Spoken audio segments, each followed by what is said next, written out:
서울의 논평. 사상 검증은 미성년자 성폭행 의혹 태용호가 받아야 마땅하다. 23일 국회에서 열린 이인영 통일부 장관 후보자 인사청문회에서 난데없이 장관 후보자에 대한 사상 검증이 벌어지면서 논란이 거세게 일고 있습니다. 다름 아닌 탈북자 출신인 태용호 의원이 전대부장 출신 이인영 장관 후보자에게 주체 사상에서 벗어나 사상 전향을 했느냐고 물었고, 이에 이인영 후보자는 매우 불쾌하며 남쪽 민주주의에 대한 이해도가 떨어진다고 맞받아치면서 당사자들은 물론 여야 의원들 간에 때 아닌 이념 논쟁이 벌어지게 된 것이었습니다. 더군다나 태용호 의원은 전대부장 시절에도 주체 사상을 따르지 않았고 지금도 아니다라는 이인영 후보자의 명확한 답변에도 불구하고 그것도 뭔지 어디서 주체 사상을 버렸냐, 주체 사상 신봉자가 아니라는 공개선을 했느냐며 억지를 부리며 북한에서나 있을 법한 사상 검증을 재차 강요하며 종국몰이에 나서면서 장관 후보자의 업무 능력을 평가하고 정책 질의에 집중해야 할 인사청문회가 졸지에 이념 갈등의 장으로 전락해버리고 만 것이었습니다.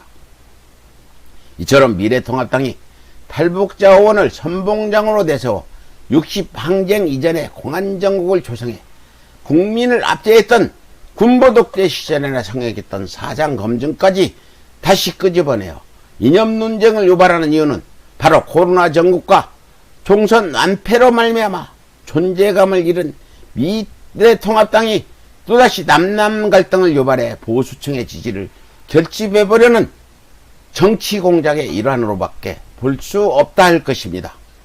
또한 뜬금없이 통일부 장관 후보자 종북몰이의 선봉장이 된 태용호는 누구입니까? 자그마치 수십 년간 북한의 주체 사상과 노동당에 충성해왔던 고위층 중에서도 최고위층으로 그 절대적인 충성심을 북한 노동당으로부터 인정받아 아무리 고위층이라도 쉽게 넘볼 수 없는 자리인 유엔 상임이사국인 영국 주재 북한 총영사의 자리까지 오를 수 있었던 자가 아닙니까? 이렇듯 북한 노동당에 일평생 절대적으로 충성해왔던 골수 공산주의자가 대한민국의 개순에 단지 두 손 번쩍 들고 대한민국 만세 몇 번 외쳤다고 해서 한순간에 평생을 몸담아 충성해온 공산주의로부터 사상 전향이 온전히 완결되었다고 감히 그 어느 누가 장담을 할 수 있단 말입니까?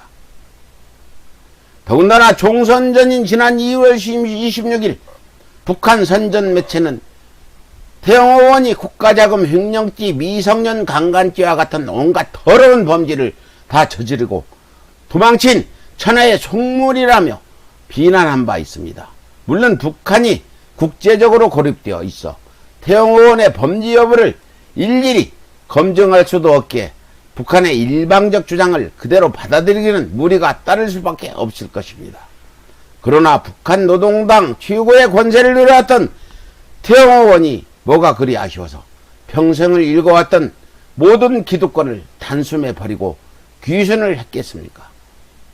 바로 귀순 당시 제기되었던 미성년자 성폭행 의혹 때문에 일가 친척마저 배신자라는 위험에 빠뜨려가며 도망치듯 귀순한 것은 아닌지 의심할 수밖에 없다 할 것입니다.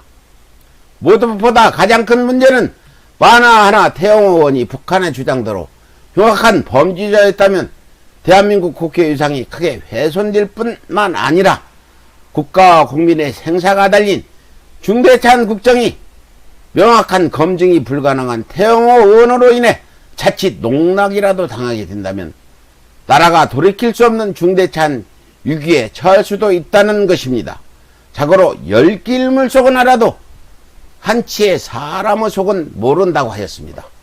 비록 태용호 의원이 대한민국 만세를 부르며 귀순했다 하더라도 그자가 실제로 북한 노동당을 버리고 완전히 사상 전향을 해왔는지, 또한 북한의 주장대로 파렴치한 흉악범인지 그 누구도 장담할 수 없기에 국기청문회에서 사상 검증을 받아야 할 사람은 이인영 통일부 장관 후보자가 아니라 바로 태영호 미래통합당 의원이 되어야 마땅하다 할 것입니다.